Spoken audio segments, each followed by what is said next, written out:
السلام علیکم ورحمۃ اللہ وبرکاتہ۔ ناظرین، امید آپ سب خیریت سے ہوں گے۔ حدیث مبارکہ کی روشنی میں آج ایک اہم سوال کا جواب آپ کو دینے جا رہا ہوں۔ غسل کرنا کب فرض ہوتا ہے اور غسل کا طریقہ کیا ہے؟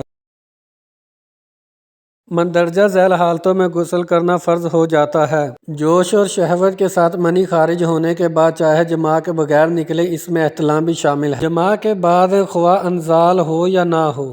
حیض کے بعد۔ نفاس وہ خون جو بچے کی پیدائش پر جاری ہوتا ہے کے بعد۔ غسل کا طریقہ۔ غسل کا مکمل طریقہ درج ذیل ہے۔ جنابت، حیض یا نفاس سے پاکی حاصل کرنے کی نیت دل سے کرے، بسم اللہ پڑھے، اپنے ہاتھوں کو 3 بار دھوئے اور اپنی شرمگاہ کو بھی غلاظت سے صاف کرے۔ نماز کی طرح مکمل وضو کرے، اپنے سر پر 3 مرتبہ پانی بہائے اور بالوں کو ملے حتیٰ کہ پانی بالوں کی جڑوں تک پہنچ جائے۔ اپنے پورے بدن پر پانی بہائے۔ اس کے لیے پہلے اپنے جسم کی دائیں جانب پانی ڈالے، پھر بائیں جانب، اور اس دوران اپنے دونوں ہاتھوں سے جسم کو ملے تاکہ ہر جگہ تک پانی پہنچ جائے۔ اس انداز سے غسل کرنے کی دلیل یہ حدیث ہے۔ سیدہ عائشہ رضی اللہ عنہا سے مروی ہے کہ رسول اللہ صلی اللہ علیہ وسلم جس وقت غسل جنابت کرتے تو پہلے اپنے دونوں ہاتھوں کو دھوتے اور پھر نماز جیسا مکمل وضو فرماتے، پھر غسل کرتے اور اپنے بالوں کا انگلیوں سے خلال کرتے، یہاں تک کہ جب آپ کو ظن غالب ہو جاتا کہ آپ نے اپنی جلد کو تر کر دیا ہے تو 3 مرتبہ اپنے جسم پر پانی بہاتے اور سارا جسم دھوتے۔